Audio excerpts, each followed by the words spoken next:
오늘 말씀은 제목은 느헤미야의 리더십입니다. 느헤미야의 리더십. 느헤미야 5장 말씀이네요. 우리가 잠시 이 말씀의 배경을 조금은 이해해야 할 필요가 있습니다. 솔로몬이 통치를 잘했는데 마지막으로 가면서 우상 숭배해버렸고 나라는 두 쪽 나버렸습니다. 그래서 BC 931년에 북이스라엘, 남유다로 나눠져 버렸죠. 북이스라엘은 아수르의 침공을 받아서 BC 722년에 멸망하고 나라가 없어져 버렸어요. 그러면 그 아수르는 영원할 것 같았는데 아니요, 아수르도 멸망을 해버렸네요. BC 612년에 나보폴라살 왕이 아수르 수도 니느웨를 완전히 섬멸해 버립니다. 그리고 그 이름이 바로 바벨론이죠. 이 바벨론 제국이 이제 서쪽으로 우리가 잘 아는 자신의 아들을 보내어서 느부갓네살 장군을 보내어서 점령하게 합니다. 그리고 유다는 위기를 맞게 됩니다. 이제 하나 남아있는 유다도 위기를 맞게 돼요. 그래서 605년에 점령을 하고 많은 포로들을 잡아갑니다. 그때 잡혀간 사람이 누굽니까? 다니엘 같은 사람, 또 다니엘의 세 친구들 미샤엘, 하나냐, 아샤랴, 이런 사람들이 다 잡혀가게 되죠. 그리고 여호야김 왕을 폐위시켜버리고 다른 왕을 세워놔 그 아들 여호야긴을 왕으로 세워놓습니다. 그런데 여호야긴이 바벨론에게 충성을 맹세하고 충성하지 않습니다. 그러니 반역을 하니까 바벨론이 2차 침공을 합니다. 그래서 다시 597년에 2차 침공을 해서 여호야긴 왕을 잡아가 버립니다. 그리고 다시 누구를 세워놓습니까? 시드기야를 세웁니다. 여호야긴도 잡아가고 그때 당시 에스겔 같은 사람도 다 잡아가고 막대한 재산을 가져가게 되죠. 1차, 2차에 의해서. 그러면 시드기야는 충성을 맹세하고 바벨론에 충성했습니까? 또 반 바벨론 정책을 펴고 애굽과 손을 잡습니다. 그러니 바벨론이 가만히 있겠습니까? 또 군대를 보내서 3차 예루살렘을 완전히 포위합니다. 그래서 30개월을 포위해버려요. 30개월이면 2년 6개월 정도 되잖아요. 완전히 포위해서 먹을 것이 없어요. 그래서 오직하면 자신들의 자녀를 잡아먹을 만큼 그만큼 비참한 최후를 맞게 돼요. 결국은 밤에 도망가던 시드기야 왕을 붙잡았습니다. 그리고 바벨론으로 끌고 가고 바벨론에 가서 시드기야 왕의 아들을 자신의 눈앞에서 보이는 데서 죽여버려요. 그리고 눈을 빼버려요. 그리고 감옥에 평생도록 집어넣어 버립니다. 이렇게 해서 예루살렘은 완전히 멸망을 당해버렸습니다. 그렇게 해서 바벨론이 영원할 것 같은 제국인데 바벨론이 100년을 못 채우고 바벨론이 무너져 버립니다. 누구에게 무너지겠습니까? 바로 페르시아에게. 그래서 페르시아 왕이 와서 완전 바벨론을 멸망시켜 버립니다. 우리는 그렇게 바벨론을 멸망시킨 페르시아 왕이 누구라고 알고 있습니까? 고레스. 고레스 왕이 멸망시켜 버립니다. 하나님의 은혜로, 이게 웬 은혜인지 하나님께서 고레스에게 역사하셔서 이스라엘은 돌아가도 좋다. 얼마나 좋습니까? 그래서 하나님의 은혜로 537년에 스룹바벨에 의해서 백성들을 데리고 일부가 돌아오게 됩니다. 너무 감사하죠. 그리고 페르시아의 왕들이 자꾸 바뀌어갑니다.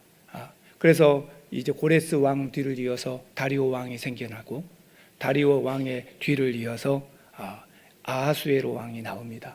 아하수에로 왕은 우리가 잘 알죠. 역사적에는 크세르크세스인데 이 아하수에로는 죽으면 죽으리다 하고 왕후가 되어서 왕에게 찾아간 사람 누굽니까? 에스더. 에스더의 시대의 왕이에요. 근데 그 아하수에로 왕이 20년을 통치하고 죽게 됩니다. 그리고 암살을 당하게 되고 그의 아들이 왕을 하게 돼요. 아하수에로의 아들, 그러니 이 크세르크세스의 아들이 왕인데 오늘 그 왕이 바로 오늘 본문의 아닥사스다 왕입니다. 한번 따라합시다. 아닥사스다. 이 아닥사스다가 왕이 돼요. 아닥사스다 왕은 40년을 통치하게 됩니다. 근데요, 하나님이 또 웬 은혜를 베풀어 주셨는지 아닥사스다 왕 7년 되었을 때에 두 번째에 이스라엘 백성들을 수룹바벨 1차 때 돌아갔잖아요. 또 돌아가도 좋다 해줍니다. 그래서 누가 데리고 들어옵니까? 학사 에스라가 데리고 돌아오게 되죠. 얼마나 감사한 일이었어요. 그래서 아닥사스다 왕이 재위한 지 7년 되었을 때에 돌려보내줬어요. 얼마나 감사해요. 그리고 오늘 본문은 아닥사스다 왕이 재위한 지 20년 되었을 때예요. 그러면 2차 에스라 때 포로를 데리고 돌아가고 몇 년이 지났습니까? 산수는 합시다 우리가. 자, 아닥사스다가 왕 되고 7년 됐을 때에 2차 포로 귀환이 이루어졌어요. 에스라가 데리고 갔어요. 그리고 나서 왕 된 지 20년 되었을 때 느헤미야가 데리고 다시 돌아가게 돼요. 그때가 BC 444년. 7년에서 20년이 됐으니까 몇 년이 지났어요? 13년이 지났을 때예요. 그때에 오늘 본문의 배경이에요. 그때에 이 느헤미야가 왕의 총애를 입었어요. 느헤미야도 그러고 에스라도 그러고 이 아닥사스다 왕이 엄청 총애하는 신하들이었어요. 얼마나 이것도 하나님의 은혜이죠. 그래서 느헤미야 같은 경우는 술 맡은 관원을 하게 됩니다. 술 맡은 관원은요, 오늘 우리로 표현한다면 청와대 비서실장 같은 거예요. 자기가 제일 믿어줄 만한 사람한테 왕이 음식을 맡기죠. 거기다 독을 타서 독살할지 누가 알아요? 그러니 제일 믿는 사람 아니면 절대 맡기지 않는 자리이죠. 느헤미야가 그런 자리를 맡아갖고 있을 때였어요. 그런데 아닥사스다 왕 20년 되었을 때에 그때예요. 그때에 문제가 생깁니다. 그의 형제들이 왔어요. 이 형제는 하나냐를 말합니다. 그래서 느헤미야의 형제 하나냐가 와서 오랜만에 오니까 그래 무슨 일이냐. 우리 지도 한번 띄워주세요. 무슨 일이냐. 그리고 예루살렘은 잘 있냐. 여기 보시면 여기가 이제 바벨론이잖아요. 이 바벨론 지나서 이쪽으로 쭉 더 내려가면 이제 이란이 나와요. 이란에 보면은 수산궁이라는 곳이 있어요. 수산궁. 지금은 수사라고도 부르고 수산이라고도 부르고 뭐 영어 이름은 수슈이거든요. 수슈. 근데 여기가 저기 이란 조금만 더 내려가면 이라크에서 지금 조금만 더 내려가면 지금 여기 있는 이 우루 지역이잖아요. 여기서 이 밑에 쪽으로 이만큼만 더 내려가면 여기서 이만큼 온 이만큼만 더 내려가면 거기가 바로 수산궁, 수슈가 있어요. 그래서 여기는 적도하고 좀 가깝거든요. 그러니까 따뜻할까요? 안 따뜻할까요? 따뜻해요. 따뜻합니다. 그래서 이 페르시아의 왕들은 궁이 따로따로 있어요. 어떤 궁이냐? 여름 궁전이 있고 겨울 궁전이 있어요. 겨울 궁전은 어디가 있을까요? 따뜻한 곳, 시원한 곳. 겨울은 따뜻한 곳이죠. 그러니 적도에 가까운 저 수산궁에 머무르게 돼요. 그리고 오늘 여기 본문의 배경에 보면 20년 기슬루월에 그렇게 얘기합니다. 기슬루월은 바벨론식 달력 표시 방법인데 우리로 말하면은 11월 중순부터 12월 중순이 기슬루월이에요. 그러니까 그때의 수산궁에 있었다. 그러니까 페르시아의 왕이 이 수산에 와가지고 따뜻한 곳에 와서 보내고 있을 때예요. 그러니 느헤미야는 이 왕의 술 맡은 관원이니까 당연히 거기 와 있었겠죠. 수산궁에. 그러니 이 수산궁은 저 더 밑에 보면은 페르세폴리스라는 여름 궁전이 있어요. 페르세폴리스는 거기서도 수산궁에서부터 또 한참 내려가야 되거든요. 한 150km는 더 내려가야 돼요. 거기는 여름에 가는 여름 쪽에 있을 때 궁전이거든요. 여긴 겨울철에 있는 궁전이에요. 여기에 있는데 이 수산궁에 있는데 형제가 찾아왔어요. 예루살렘 쪽에서 온다 그러면은 수산궁이 더 훨씬 가깝죠. 수산궁이 가깝고 여름 페르세폴리스는 훨씬 더 내려가야 돼요. 근데 여기 찾아와서 하는 말이 야 예루살렘 어떻게 지내고 있더냐 그랬더니까 하는 말이 말도 마십시오 형님 말도 마십시오. 그 옆에 있는 총독들이 얼마나 우리 유대인들을 괴롭히고 핍박하는지 말도 마십시오. 우리 성벽은 다 허물어져 버렸습니다. 예루살렘 성벽은 다 허물어지고요. 성전으로 들어가는 들어가는 성문들은 다 불태워 버렸습니다. 그리고 백성들은 압제를 받고 있습니다. 그리고 얼마나 기가 막혀요. 이 말을 들으니까. 그러니 그때부터 이 말을 듣고 털썩 주저앉아서 느헤미야가 울어 펑펑 울어요. 얼마나 느헤미야가 애국심이 있었고 하나님의 백성으로서 긍지를 갖고 살았는지를 보여주는 부분이죠. 그렇게 울다가 안 되겠다 그러면서 금식을 하고 기도를 시작합니다. 얼마나 은혜스러운지 몰라요. 느헤미야가 자신이 금식을 하고 기도를 시작해요. 근데 그게 언제까지인가 봤더니 4달 정도를 기도합니다. 4달 정도를 기도해요. 왜요? 아닥사스다 왕 제20년 니산월에, 아까 이 소식을 들은 건 기스르월이거든요. 기스르월은 우리로 말하면 11월, 12월이에요. 근데 그가 다시 왕 앞에 나아갔을 때, 왕이 눈치를 챘을 때, 얘가 무슨 문제가 있구나 눈치를 챘을 때가 니산월이에요. 니산월은 우리로 말하면 3, 4월이거든요. 3월 중순부터 4월 중순. 그러니까 11월 중순부터 3월 중순까지니까 4달이잖아요.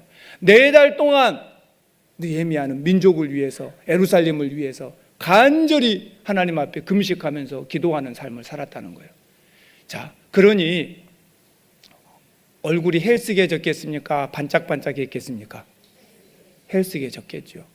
그리고 드디어 3, 4월 니산월에 같은 해예요. 같은 해. 왕이 아닥사스다 왕이 왕된 지 20년 같은 해에 그가 가는 거예요. 우리나라처럼 1월부터 12월 그때가 1년, 2년 이렇게 따지는 게 아니기 때문에 12월이어도 같은 해예요. 딱 갔습니다. 왕된 지 20년 되는 그 같은 20년 기간 동안에 갔어요. 그래서 수산월에 갔으니까, 니산월에 갔으니까 3, 4월에 왕 앞에 나가서 또 시중을 들고 있는데 왕이 그래요.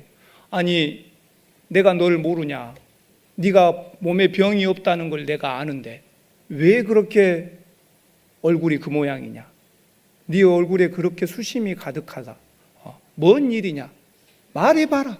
이렇게 하는 거예요. 그러니까 왕이여 만세수하옵소서.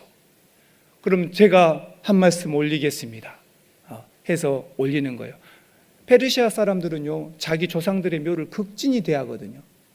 우리 고향에 우리 조상들의 묘가 난장판입니다. 벽이 다 허물어졌고 와서 사람들이 함부로 합니다.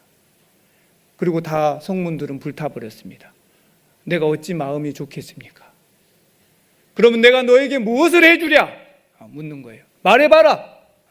예, 정 그러시다면 왕이요, 내가 잠시 예루살렘에 갈 수 있도록 허락을 해 주십시오. 오케이, 또 말해봐라. 예, 제가 예루살렘까지 이 가는 길에, 여기 지도 보십시오. 이 가는 길에, 여기가 다 페르시아가 다 다스리고 있었거든요. 가는 길에 있는 모든 총독들에게 조서를 보내십시오. 그리고 내가 그쪽 지역을 지나갈 때는 프리패스로 통과, 군사적으로 문제도 일으키지 않고 쭉 가도록 해 주십시오. 왔다, 알았다, 통과. 또 뭐 해주랴? 하나만 더 해 주십시오. 뭔데? 왕께서 분명히 왕의 신하 중에서 살림을 감독하는 아삽이 있을 겁니다. 그 아삽에게 조소를 내려서 내가 필요한 목재를 마음껏 쓸 수 있도록 해 주십시오. 알았다, 통과. 3가지를 다 해주는 거예요. 얼마나 감사합니까? 느헤미야가 돌아왔어요. 쉽게 이제 돌아온 거죠. 돌아왔어요. 많은 사람을 데리고 BC 444년 3차 포로 귀환을 한 거예요. 혼자 돌아온 게 아니에요. 많은 사람을 데리고 돌아왔어요. 아니나 다를까 예루살렘에 와서 3일 동안이나 예루살렘을 둘러보는데 엉망인 거예요. 성벽은 다 무너졌고 성문은 다 불탔고 주변의 적대 세력들은 이스라엘 사람들을, 유다 사람들을 괴롭히는 거예요. 이 모양이구나. 그리고 밤중에 혼자 곰곰이 시찰하고 보다가 결정을 내리고 다음 날 사람들을 모읍니다. 그리고 얘기합니다. 우리가 당한 이 공경은 너희도 알고 있고 나도 알고 있고 우리가 살펴보니까 예루살렘이 황폐하고 성문이 불탔으니까 다시 성벽부터 건축하자. 아직 성벽을 둘러치자. 그것부터 우리가 하는 게 가장 우선이겠다. 그러니까 그럽시다. 그래서 다시 성벽 건축을 시작합니다. 그런데요, 그 중에 그걸 방해하는 사람들이 있어요. 왜요? 그 중에 사마리아 종족도 있고 암몬 사람도 있고 아라비아 사람들도 있어요. 이스라엘이 멸망하고 다 떠났을 때 그 자리를 누군가 채웠을 거 아니에요. 이 사람들이 있어요. 근데 이 사람들이 모여서 회의를 하는 거예요. 저들이 성벽을 건축하려고 한다. 너희도 알지 않느냐? 옛날에 솔로몬이 여기에 성벽 치고 그들이 부귀영화를 누리면서 하나님께서 저들이 예배하고 살았을 때 얼마나 축복해 주었는지 받지 않느냐? 또 그러지 않겠느냐? 저들이 힘이 강성해지면 이 일대에 다 세금을 걷어들이고 우리는 저들한테 세금 바치고 살게 될 것이다. 그러니 절대로 저들이 성벽 건축하도록 두면 된다, 안 된다? 안 된다! 하고 회의를 한 거예요. 그리고 가만히 두어서는 절대 안 된다. 그러니 이들도 문제가 생겼어. 이러다 큰일 나겠구나. 그러면 우리는 어떻게 하랴? 그래. 근데 이제 백성들이 또입니다. 흔들리기 시작해요. 왜냐 하니까 밤에도 보초를 쓰고 낮에도 보초를 써요. 그러니 잠 안 자고 보초를 쓰니 안 피곤하겠어요? 그런데 일감은 산더미처럼 많아요. 흙이 굳어지지 않는 거예요. 치워도 흙이 또 있는 거예요. 이러다가 저들은 푹 자고 며칠을 푹 자고 잔뜩 고기를 먹고 나서 힘을 보충한 다음에 갑자기 밀어닥치면 우리는 잠 안 자고 갤갤갤 하는데 우리가 살아남겠느냐 하고 두려워 떠는 거예요. 이러지 말고 이렇게 하자. 느헤미야가 얘기하는 거예요. 자, 일부는 지켜라. 일부는 일해라. 또 일꾼들도 일하면서 한 손에는 칼을 들고 한 손에는 일감을 들고 일을 해라. 그러다가 여러 군데서 동시에 일을 하다가 만약에 빨리 끝내자. 여러 군데서 나눠서 동시에 하자. 그리고 만약에 어느 군데에서 쳐들어왔다는 거면 나팔을 불어라. 그럼 우리가 다 그쪽으로 가도록 하자. 그러면서 이제 일을 시작합니다. 그런데요, 문제가 생겼어요. 뭔 문제가 생겼냐? 1장부터 4장의 내용이 지금 제가 말씀드린 거예요. 근데 지금 5장이잖아요. 5장에는 민족의 내부적인 갈등 문제입니다. 민족의 내부적인 갈등 문제. 무슨 일이 생겼습니까? 성벽 건축하려고 사람들이 다 모여들었으니까 보통 많은 게 아니에요. 그 모여든 사람들 때문에 먹을 식량이 부족한 거예요. 그 농사를 지어야 되는데 농사를 지으려면 일꾼들이 부족하잖아요. 여기 일하는데 누가 농사 짓겠어요? 농사 지을 사람이 부족해요. 그 일꾼 그런다고 해서 밤에 성 밖을 나가갖고 농사를 지으려고 하면 주변에 많은 사람들이 괴롭히잖아요. 호른 사람 산발랏, 암몬 사람 도비야, 아라비아 사람 게셈, 이런 권력자들이 합심을 해서 유다를 괴롭히는 거예요. 유다인들이 보이기만 하면 죽이려고 매복을 해 있어요. 그러니 밖에 나가서 농사 지을 수도 없고, 그러니 식량은 점점점 부족해져 갑니다. 어떡합니까? 그때 백성들이 이제 또 페르시아의 조공도, 유다의 총독이니까 조공도 바쳐야 돼요. 그런데다가 하나 더 극심한 가뭄이 찾아온 거예요. 그러니 이제 먹을 것이 너무너무 부족한 상황이 된 겁니다. 백성들이 웁니다. 뭐라고 얘기합니까? 어떤 사람이 말합니다. 우리와 우리 자녀가 많은데 먹고 살 양식이 없으니까 어떻게 먹고 살아야겠습니까? 느헤미야에게 외칩니다. 또 어떤 사람이 찾아와서 말합니다. 우리의 밭과 포도원, 집이라도 저당을 잡히고 이 흉년의 곡식을 얻어야 합니다. 얘기합니다. 또 어떤 사람이 말합니다. 우리 밭과 포도원은 돈을 빚내서 왕에게 세금으로 바치는데 써버리고 이미 없습니다. 얘기합니다. 또 어떤 사람이 얘기합니다. 우리는 같은 동족이고 같은 사람들인데 같은 동족끼리 저들의 자녀나 우리 자녀나 똑같은 귀한 자녀들인데 우리 자녀들이 먹을 것이 없으니까 저 집에 종으로 팔아야 해서 이게 말이나 됩니까? 우리가 그렇게 살고 있습니다. 밭도 저당 잡혔고 포도원도 저당 잡혔고 집도 저당 잡혔고 우리 자녀들은 저 집에 노예로 팔아야 됩니다. 돈 있는 사람들이 그렇게 하고 있습니다. 이게 맞는 겁니까? 느헤미야가 얼마나 분이 났어요. 이 분은 다른 분이 아닙니다. 우리가 말씀을 떠난 삶을 살아버리니까 솔로몬의 부귀영화, 다윗의 부귀영화가 어디 있냐 그 말이에요. 우리 민족이 왜 이렇게 비참하냐? 자민족이 자민족의 자녀들을 노예로 부리는 먹을 것이 없어서 하나님이 주신 귀한 땅들을 팔아야 되는, 이게 말이 됐냐? 분을 느낀 거예요.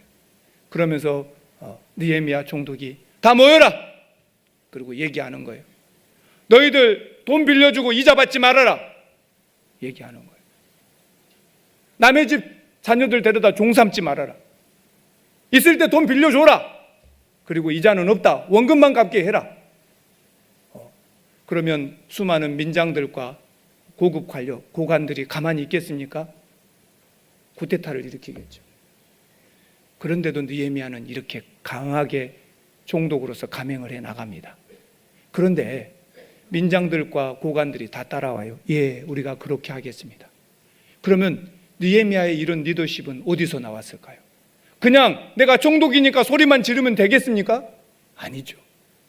느헤미야의 리더십이 있었다는 거예요. 저 사람이 저런 말하면 우리는 따라가야 돼 하는 거 있었다 그 말이죠. 그러면 그게 뭔지 오늘 저와 여러분이 본문에서 한번 살펴보기를 원합니다. 도대체 느헤미야의 리더십은 어디서 나왔는가? 오늘 우리 그리스도인들이 직장에서, 회사에서, 아니면 집에서, 어디서든지 학교에서든지 우리의 리더십을 발휘해야 되죠. 그래야 사람들이 나도 당신이 믿는 하나님 믿겠습니다. 나도 당신이 섬기는 예수님 믿겠습니다. 나도 당신 교회에 가보고 싶습니다. 이런 일이 벌어지지 않겠어요? 그 리더십은 뭐였냐고 말이에요. 우리가 느헤미야를 통해서 배워보기를 원합니다. 첫 번째 느헤미야의 리더십이 뭐였겠습니까? 한번 따라합시다. 자신의 특권을 남용하지 않았습니다.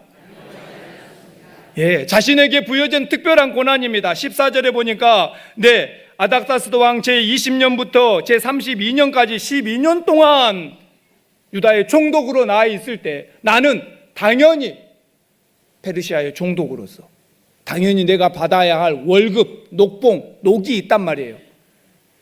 그 고난이 나한테 있어요. 근데 나는 그 총독의 녹을 12년 동안 먹지 않았다라고 얘기합니다. 12년 동안이라.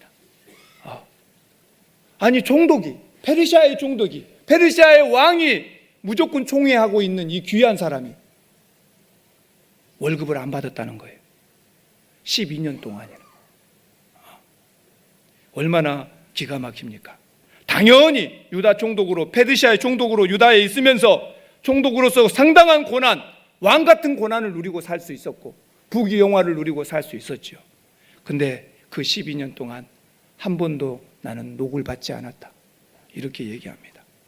사랑하는 성도 여러분, 사도 바울도 선교하면서 혹시 교회에 누가 될까 봐, 성도들 믿음 약한 자들이 넘어질까 봐서 생활비를 안 받고 자비량으로 자기가 선교한 것을 우리는 기억합니다.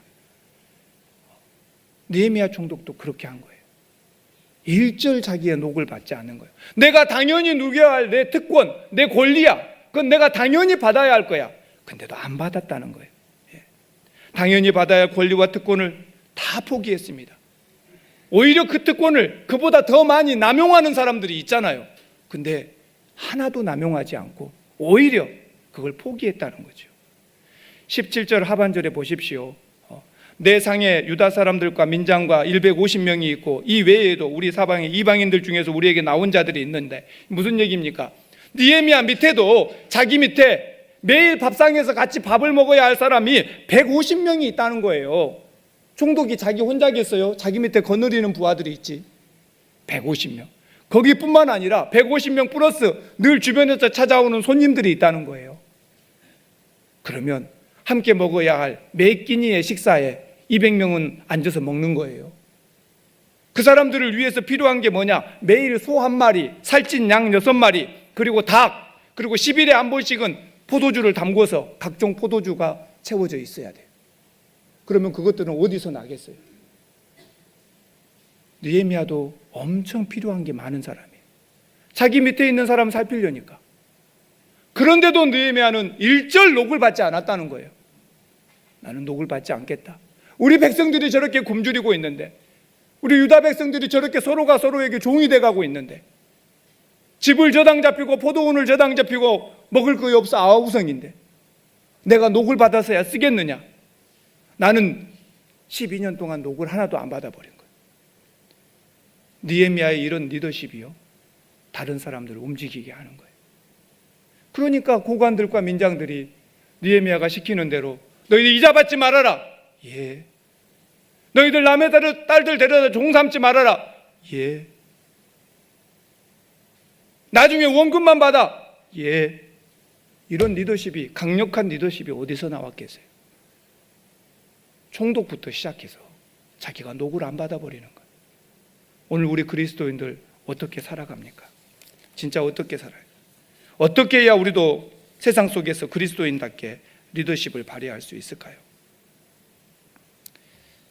참 많은 생각을 해보게 만듭니다.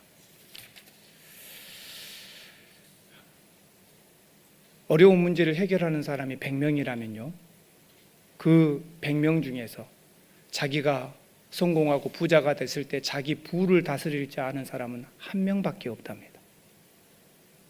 무슨 얘기인지 아시겠어요?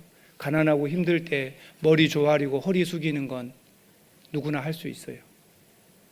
그런데 내가 부자가 되고 권력자가 되었을 때에도 여전히 그런 삶을 살 수 있는 사람은 100명 중에 1명도 어렵다는 거예요. 느헤미야는 지금 최상위 포식자예요. 최고의 권력자예요. 그런 그가 자기의 고난과 특권을 다 내려놓는 거예요. 호랑이로 말한다면 자기 이빨을 빼버리고 발톱을 빼버린 거예요. 거기서 나오는 리더십이 강력한 민족의 운동을 만들어낸다는 걸 잊지 마시기를 바랍니다. 우리는 어떻게 그리스도인으로 살아야 할까요? 우리 안에 특권, 그 특권이 있죠. 특권보다는 섬김을 택하시길 바랍니다. 특권을 내려놓고 다른 사람을 섬길 때 놀라운 리더십이 생기는 거예요. 사막을 횡단하는, 석 달씩 사막을 횡단하는 상인들 앞에요, 아침마다 낙타가 와서 무릎을 탁 꿇습니다. 내 등에다 짐을 실으십시오 하고 습관적으로 와서 무릎을 꿇어요. 그러면은 상인은 낙타의 등에다가 짐을 싣습니다. 많이 실지 않아요. 낙타가 움직일 만큼만 실어요. 낙타가 지쳐서 쓰러지거나 아파버리면 그 석 달을 어떻게 건너가겠어요? 같이 죽는 거예요. 그러니 낙타의 무리가 안 갈 정도로만 딱 싣고 저녁이 되면은 짐을 풀어주고 좋은 먹이를 주고 쉴 곳을 제공해 줍니다. 그러면 낙타는 또 다음날 아침에 와서 딱 무릎을 꿇어요. 실어 주십시오. 우리 그리스도인들이 그렇게 살아야 돼요. 우리가 예수 그리스도 앞에 나가서 내 무릎을 꿇고 주님 내게 짐을 지우십시오. 내가 주의 일을 하겠습니다. 그리고 나가서 무릎을 꿇는 거죠. 그렇게 살아야 돼요. 그러면 주님께서 너 한번 죽어봐라 하고 무거운 짐을 실으시겠어요? 절대 그렇지가 않아요. 오늘 저와 여러분의 리더십은 주인 대신, 낙타는 주인을 믿고 주인은 낙타를 아끼는 거예요. 우리는 예수 그리스도를 믿고 그분이 나를 챙겨줄 걸로 믿고 나에게 과도하게 않을 걸로 믿고 확신하며 그 앞에 엎드리는 거예요. 뭐가 두렵습니까? 주님이 우리와 함께 하시고 주님이 우리 주인이신데 넉넉히 사막을 건너갈 것입니다. 여러분 힘들고 어려워도 예수를 믿고 가시기를 바랍니다. 내가 낮아지고 엎드리고 섬기고 내 특권을 포기하면 나에게 큰 불이익이 닥치고 무너질 거라고 생각하지 마십시오. 절대로 그렇지 않습니다. 느헤미야는 그렇게 살았어요. 근데 무너지지 않았어요. 오히려 성벽 재건을 완성을 하고 온 백성들과 함께 율법을 낭송하고 에스라를 시켜서 그 기쁨과 감격의 예배가 있잖아요. 하나님은 놀랍도록 회복시키십니다. 두 번째는 느헤미야의 리더십은요, 전통적인 과오에서 벗어났다는 거예요. 누군가 찾아와서 오늘 15절 보십시오. 나보다 먼저 있던 총독들이 백성들에게 양식, 포도주, 은 40세겔을 그들에서 빼앗았다는 거예요. 예. 양식은 당연히 소나 양이나 이런 것들이죠. 포도주는 두말할 것도 없이 포도주죠. 그러면 은 40세겔은 당연히 총독이 받아야 할 세금을 말합니다. 자기 몫으로 받아야 할 거. 은 1세겔은요 노동자의 4일 품삯이에요. 오늘로 말하면 11.5g. 금으로 말한다면 세돈 무게가 되는, 은이 금 3돈의 무게가 되는 거예요. 그러면 그거를 받는데 이거를 얼마? 1세겔이 아니라 40세겔이에요. 그러면은 계산만 해본다 해도 엄청난 양입니다. 그런데 그 은 40세겔 5달하고 노동자가 5달하고 열흘치 품삯이에요. 그거를 총독은 하루에 여러 사람들한테 거둬들이는 거예요. 예. 그러면 우리로 쉽게 계산할게요. 하루에 거둬들이는 세금이 연봉의 절반인 거예요. 그래야 총독도 먹고 살고 호주머니 챙기고 자기 아래 사람도 먹이는 거예요. 예전 총독들은 그랬다는 거예요. 총독 각하, 이전에 총독들은 다 은 40세겔씩 매일 거두어 드렸고요.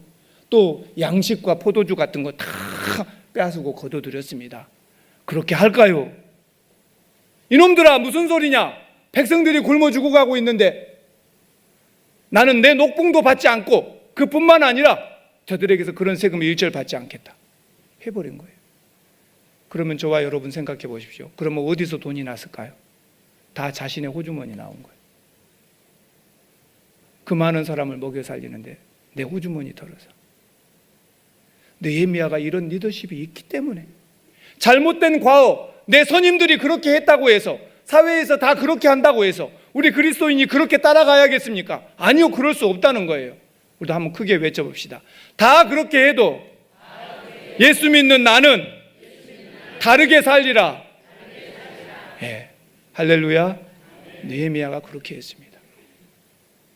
남들이 다 한 과오, 나는 그대로 따라가지 않겠다는 거예요. 잘못된 것은 고치겠다는 거예요. 백성들이 이렇게 힘든데 전임 총독들이 그렇게 했다고 내가 또 그렇게 하겠느냐? 아서라, 말하라. 못하게 했다는 거예요. 그뿐입니까? 세 번째 리더십은 어디서 나옵니까? 하나님을 두려워했다는 거예요. 하나님을 경외했다 이렇게 말하잖아요. 하나님을 경외한 건 두려워했다는 뜻이에요. 내 위에 하나님이 계셔. 그러니 그 하나님이 무서워. 이런 사람이 민족을 일으키고 바꿀 수가 있는 거예요. 가끔 우리가 성공하고 감투 쓰고 돈 많이 갖게 되면 감투와 성공이 나를 지배해버려요. 그래서 나는 간 데가 없고. 그러나 우리 믿음의 사람들은 절대 그러면 안 돼요. 한번 따라합시다. 항상 하나님을 두려워합시다. 에베소 6장 9절에 보면은 상전들아, 너희도 저희에게 이와 같이 하고 공갈을 그치라. 이는 저희와 너희 상전이 하늘에 계시고 그에게는 외모로 사람을 취하는 일이 없는 줄 너희가 알미라. 하나님은 사람을 외모로 취하지 않고 하나님은 우리 위에 계신 상전이십니다. 저와 여러분이 살아가면서 하나님을 두려워하고 살 때, 그럴 때 우리에게 리더십이 생기는 거예요. 하나님 무서워하고 살 때 리더십이 생기는 거예요. 여러분 주위에 신앙생활하면서 어떤 성도들이, 어떤 그리스도인들이 존경스럽고 무서운지 아세요? 하나님 무서워하고 사는 사람이. 그런 사람한테는 누구도 함부로 못하는 거예요. 오늘 느헤미야는 하나님이 무서웠어요. 하나님 무서워했어요. 그 하나님 경외했어요. 그러니 그렇게 못 살았다는 사실입니다. 그리고 리더십은 뭐였습니까? 솔선수범이었어요. 16절에 보니까 땅을 사지 아니하고. 여러분 이렇게 흉년에 이렇게 다 먹을 것이 없을 때 땅 사기가 얼마나 좋은지 아세요? 옛날에 우리나라 잘못된 사람들, 이 사람들이 어떻게 땅 샀습니까? 이 땅, 한 섬짜리 땅이라는 말이 있어요. 한 섬짜리 땅. 논 한마직인데 이거 얼마나 비싸게 주고 팔 수 있는 논인데 너무 힘들고 어려운데, 어이 자네 내가 쌀 한 가마니 줄까? 예, 감사합니다. 우리 가족들이 지금 3일째 굶고 있습니다. 그 논 나를 주소. 쌀 한 가마니에요? 싫으면 말고. 자식들이 죽는데. 그런 논밭이 쌀 한 섬 논밭이에요. 쌀 한 가마니 주고 논 뺏어버린 거예요. 총독들이 그렇게 했어요. 느헤미야가 나쁜 마음 먹으면 그렇게 할 수 있는 사람인데 언감생심, 말도 안 된다. 나는 땅을 사지 않았다. 어떤 땅도 사지 않았다. 그뿐 아니라 내 종자들도 모두 모여서 일을 했다라고 16절에 말하잖아요. 자신을 따르는 사람들이 다 가서 성벽 재건을 위해 함께 손을 걷어붙이고 일을 했어요. 앞에서 솔선수범했다는 거죠. 사랑하는 성도 여러분, 이러니 누군들 그의 리더십에 안 따라오겠습니까? 우리 그리스도인이 이렇게 산다면, 세상 속에서 이렇게 살아낸다면 하나님의 영광이 선포될 것입니다. 그리고 마지막 19절을 보십시오. 하나님이여, 내가 이 백성을 위하여 행한 모든 일을 기억하사 내게 은혜를 베푸시옵소서. 마지막까지도 보면 느헤미야는 멋져요. 생각해봐요. 돈이 얼마가 나갔을까요? 자기 호주머니에서. 봉급 하나도 안 받고 세금 하나도 안 걷어들이고 얼마나 그 많은 사람 먹여 살리니라고. 그랬는데도 하나님, 내가 누구한테 이거 채워주라고 하지 않습니다. 누가 알아주라고도 하지 않습니다. 하나님 아시지 않습니까? 하나님께서 다 갚아주십시오. 하나님께서, 하나님만 나의 도움이십니다. 하나님의 은혜만을 나는 사모합니다. 했다는 거죠. 얼마나 감사합니까? 이런 사람이 있었기 때문에 그 어려운 상황에도 성벽 재건을 할 수가 있었던 거죠. 에스라를 시켜서 다시 율법을 낭송하게 하고 온 백성들이 울며 하나님 앞에 회개하고 돌아오게 했다는 거죠. 사랑하는 성도 여러분, 우리가 그 말만 그리스도인이라고 하고 세상의 빛과 소금이라고 살아야 되는데 우리의 그 리더십은 어디서 나오겠어요? 말만 잘한다고 리더십이 나오는 게 아니에요. 오늘 느헤미야처럼 기꺼이 나의 특권을 내려놓으십시오. 어디서든지 내가 갖고 있는 특권이 있다면 내려놓으십시오. 그리고 엎드리고 낮아지시고 섬기십시오. 그리고 내 고난을 포기하고 나보다 어렵고 힘든 자를 살피십시오. 그리고 하나님을 두려워하십시오. 그리고 솔선수범해서 나부터 하십시오. 그럴 때 많은 사람들이 당신의 하나님이 진짜입니다. 내가 당신을 따라 살겠습니다. 내가 당신이 믿는 예수님을 믿겠습니다. 당신이 다니는 교회에 내가 다니고 싶습니다. 역사가 일어나는 거예요. 그리고 마지막은 느헤미야 같은 기도를 하시기 바랍니다. 한번 따라합시다. 하나님께서 채워주십시오. 내가 의지할 분은 하나님밖에 없습니다. 저와 여러분이 그런 리더십을 가진 멋있는 그리스도인이 되시기를 주의 이름으로 축원합니다. 기도하겠습니다. 하나님 감사합니다. 오늘 느헤미야의 리더십을 봤습니다. 우리가 그리스도인으로 어떻게 살아야 할 것인지 명백하게 보여주셨습니다. 하나님 도와주시고 우리도 열방과 세계 속에 예수 그리스도의 복음을 전하고 살려면, 수많은 사람에게 하나님을 소개하고 살려면 내 삶이 어떻게 살아야 할 것인지 다시 되짚어 보았습니다. 힘과 능력을 주시고 우리에게도 영적 리더십을 주시고 많은 생명을 옳은 대로 옮기고 별과 같이 빛나는 사람들 되게 하여 주시옵소서. 감사하며 예수님의 이름으로 기도합니다.